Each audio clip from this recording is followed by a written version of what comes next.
40 ವರ್ಷಗಳ ಬಳಿಕ ಬಾಹ್ಯಾಕಾಶದ ಕ್ಷೇತ್ರದಲ್ಲಿ ಇಸ್ರೋ ಮತ್ತೊಂದು ಇತಿಹಾಸ ನಿರ್ಮಿಸಿದೆ. ನಾಸಾದ ಸಹಯೋಗದೊಂದಿಗೆ ಭಾರತದ ಗಗನಯಾನಿಯನ್ನ ಯಶಸ್ವಿಯಾಗಿ ಅಂತರಿಕ್ಷಕ್ಕೆ ಕಳಿಸಿದೆ. ಆ ಮೂಲಕ ಬಾಹ್ಯಾಕಾಶಕ್ಕೆ ಹೋಗೋ 2ನೇ ಭಾರತೀಯ ಅನ್ನೋ ಹೆಗ್ಗಳಿಕೆಗೆ ಶುಭಾಂಶು ಶುಕ್ಲ ಪಾತ್ರರಾಗಿದ್ದಾರೆ.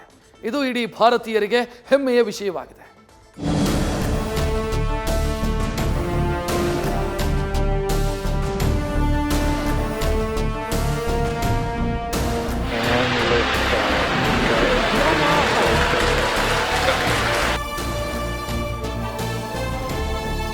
Phase where if for any reason we had an in-flight abort.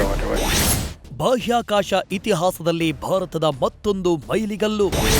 ಯಶಸ್ವಿಯಾಗಿ ಅಂತರಿಕ್ಷಕ್ಕೆ ಹಾರಿದ ಭಾರತದ ಶುಭಾಂಶು ಶುಕ್ಲ. ಕೋಟ್ಯಾಂತರ ಭಾರತೀಯರ ಪ್ರಾರ್ಥನೆ ಕೊನೆಗೂ ಫಲಿಸಿದೆ. 2-3 ಬಾರಿ ಮುಂದೂಡಿಕೆಯಾಗಿದ್ದ ಭಾರತದ ಶುಭಾಂಶು ಶುಕ್ಲ ಅವರ ಆಕ್ಸಿಯಾಮ್ 4 ಗಗನಯಾನ ಕೊನೆಗೂ ಉಡಾವಣೆಯಾಗಿದೆ. ಈ ಮೂಲಕ ಬರೋಬ್ಬರಿ 41 ವರ್ಷಗಳ ಬಳಿಕ ಬಾಹ್ಯಾಕಾಶ ಇತಿಹಾಸದಲ್ಲಿ ಭಾರತ ಮತ್ತೊಮ್ಮೆ ಮೈಲುಗಲ್ಲು ಸ್ಥಾಪಿಸಿದೆ. ಫ್ಲೋರಿಡಾದ ಕೆನಡಿ ಬಾಹ್ಯಾಕಾಶ ಕೇಂದ್ರದಿಂದ ಭಾರತೀಯ ಕಾಲಮಾನದ ಪ್ರಕಾರ ಇಂದು ಮಧ್ಯಾಹ್ನ 12 ಗಂಟೆಗೆ ಉಡ್ಡಯನ ಮಾಡಲಾಯಿತು.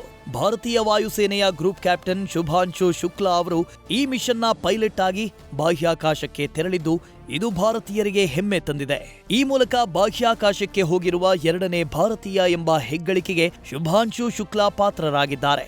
ಶುಭಾಂಶು ಶುಕ್ಲಾ ಅವರು ಅಂತರಿಕ್ಷಕ್ಕೆ ಪ್ರಯಾಣ ಬೆಳೆಸ್ತಾ ಇದ್ದಂತೆ ಅವರ ಪೋಷಕರು ಕಣ್ತುಂಬಿಕೊಂಡು ಆನಂದ ಬಾಷ್ಪ ಸುರಿಸಿದ್ರು.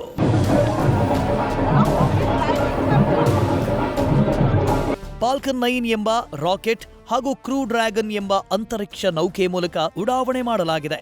ಸುಮಾರು 400 ಕಿಲೋಮೀಟರ್ ಎತ್ತರದಲ್ಲಿರುವ ಅಂತರಿಕ್ಷ ಬಾಹ್ಯಾಕಾಶ ನಿಲ್ದಾಣವನ್ನ ನಾಳೆ ಸಂಜೆ ಗಗನಯಾನಿಗಳು ತಲುಪಲಿದ್ದಾರೆ. 14 ದಿನಗಳ ಕಾಲ ಐಎಸ್ಎಸ್ನಲ್ಲಿ ಇರುವ 4 ಗಗನಯಾತ್ರಿಗಳು 60 ರೀತಿಯ ವಿವಿಧ ಪ್ರಯೋಗಗಳನ್ನ ನಡೆಸಲಿದ್ದಾರೆ. ಭಾರತದ ಪರವಾಗಿ ಶುಭಾಂಶು ಶುಕ್ಲಾ ಒಟ್ಟು 7 ವಿಧದ ಪ್ರಯೋಗ ಮಾಡಲಿದ್ದಾರೆ. ವಿಶೇಷ ಅಂದ್ರೆ ಶುಕ್ಲಾ ನಡೆಸುವ 7 ಪ್ರಯೋಗಗಳ ಪೈಕಿ ಕರ್ನಾಟಕದ್ದೇ 4 ಪ್ರಯೋಗ ಇದೆ. ಧಾರವಾಡದ ಕೃಷಿ ವಿವಿ ಐಐಟಿ ಧಾರವಾಡದಿಂದ ಕಾಳುಗಳು ಮೊಳಕೆ ಒಡೆಯುವ ಬಗ್ಗೆ ಅಧ್ಯಯನ ನಡೆಯಲಿದೆ. 2ನೇದಾಗಿ ಬಾಹ್ಯಾಕಾಶದಲ್ಲಿ ಯಾತ್ರಿಗಳ ಮಸಲ್ ಲಾಸ್ ಬಗ್ಗೆ ಬೆಂಗಳೂರಿನ ಬ್ರಿಕ್ಕಿನ್ಸ್ಟೆಮ್ ಸಂಸ್ಥೆ ಅಧ್ಯಯನ. 3ನೇಯದ್ದು ಐಐಎಸ್ಸಿಯಿಂದ ಕಠಿಣ ಪರಿಸ್ಥಿತಿಯಲ್ಲಿ ಟಾರ್ಡಿಗ್ರೇಟ್ ಸೂಕ್ಷ್ಮ ಜೀವಿಗಳು ಬದುಕುಳಿಯುವ ಬಗ್ಗೆ ಅಧ್ಯಯನ. 4ನೇಯದ್ದು ಐಐಎಸ್ಸಿ ಬೆಂಗಳೂರಿನಿಂದ ಎಲೆಕ್ಟ್ರಾನಿಕ್ ಡಿಸಪ್ಲೈ ಬಗ್ಗೆ ಅಧ್ಯಯನ. ಕರ್ನಾಟಕದ ಈ 4 ಅಧ್ಯಯನಗಳ ಜೊತೆಗೆ ನವದೆಹಲಿ ಐಸಿಜಿಇಬಿಯ ಸೂಕ್ಷ್ಮ ಗುರುತ್ವಾಕರ್ಷಣೆಯಲ್ಲಿ 3 ಆಯ್ದ ಖಾದ್ಯ ಸೂಕ್ಷ್ಮ ಪಾಚಿಗಳ ಬೆಳವಣಿಗೆ ಅಧ್ಯಯನ ಹಾಗೂ ಬಾಹ್ಯಾಕಾಶದಲ್ಲಿ 2 ವಿಧದ ಸೈನೋಬ್ಯಾಕ್ಟೀರಿಯಾಗಳ ಬೆಳವಣಿಗೆಯ ಅಧ್ಯಯನ ಮಾಡಲಿದ್ದಾರೆ. ಇನ್ನು ಕೇರಳದ ಐಐಎಸ್ಟಿಯ ಸೂಕ್ಷ್ಮ ಗುರುತ್ವಾಕರ್ಷಣೆಗೆ ಒಗ್ಗಿದ ಅಕ್ಕಿ, ಜೋಳ, ಎಳ್ಳು, ಬದನೆಕಾಯಿ, ಟೊಮ್ಯಾಟೊ ಬೀಜಗಳ ಅಧ್ಯಯನ ಮಾಡಲಿದ್ದಾರೆ. ಆಕ್ಸಿಮ್ 4 ರಾಕೆಟ್ ನಿಗದಿಪಡಿಸಿದಂತೆ ಸಮಯಕ್ಕೆ ಸರಿಯಾಗಿ ಭೂಮಿಯಿಂದ 10 ನಿಮಿಷದಲ್ಲಿ ಭೂಕಕ್ಷೆ ತಲುಪಿದ್ದು ಯೋಜನೆಯಂತೆ ಶುಭಾಂಶು ಶುಕ್ಲಾ ಅವರ ಉಡಾವಣೆ ಯಶಸ್ವಿಯಾಗಿದೆ ಅಂತ ನೆಹರು ತಾರಾಲಯದ ನಿರ್ದೇಶಕ ಗುರುಪ್ರಸಾದ್ ನ್ಯೂಸ್ ಫಸ್ಟ್ ಜೊತೆ ಸಂತಸ ಹಂಚಿಕೊಂಡ್ರು. ಇವರ ಯಾನಕ್ಕೆ ಯಾವುದೇ ವಿಧದಲ್ಲೂ ಯಾವ ತೊಂದರೆನೂ ಆಗಲಿಲ್ಲ. ಬಹಳ ಸುಗಮವಾಗಿ ಸಾಗಿ ರಾಕೆಟ್ನ ಪಥ ಯೋಜಿಸಿದ್ದಂತೆ ಆಯಿತು. ಯೋಜಿಸಿದ್ದ ಕಾಲದಲ್ಲೇ ಅಂತರಿಕ್ಷಕ್ಕೆ ತಲುಪಿ ಇವರು ಇವತ್ತು ಭೂಮಿನ ಸುತ್ತುತ್ತಿದ್ದಾರೆ. ಯಾನಕ್ಕೆ ಯಾವುದೇ ತೊಂದರೆ ಆಗಲಿಲ್ಲ. ಭಾಳ ಸುಗಮವಾಗಿ ಸಾಗಿದ ಯಾನ.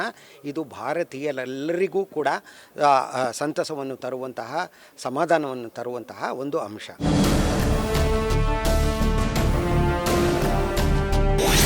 ಬಾಹ್ಯಾಕಾಶ ಯಾತ್ರೆಗೂ ಮುನ್ನ ಶುಭಾಂಶು ಶುಕ್ಲಾ ಸಂದೇಶ.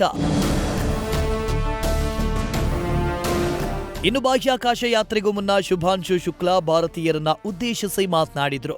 ವಿಶೇಷ ಸಂದೇಶವನ್ನ ಹಂಚಿಕೊಂಡಿದ್ದಾರೆ. ನನ್ನ ಪ್ರೀತಿಯ ದೇಶವಾಸಿಗಳೇ, ಈ ಯಾತ್ರೆ ಬಹಳ ಅದ್ಭುತವಾಗಿದೆ. ನನ್ನ ಜೊತೆ ನನ್ನ ಭುಜದಲ್ಲಿ ಭಾರತ ತಿರಂಗ ಧ್ವಜ ಇದೆ. ಭಾರತದ ದೇಶವಾಸಿಗಳೆಲ್ಲ ಈ ಯಾತ್ರೆಯ ಭಾಗವಾಗಿ ಅಂತ ಹಿಂದಿಯಲ್ಲೇ ಸಂದೇಶ ನೀಡಿದ್ರು.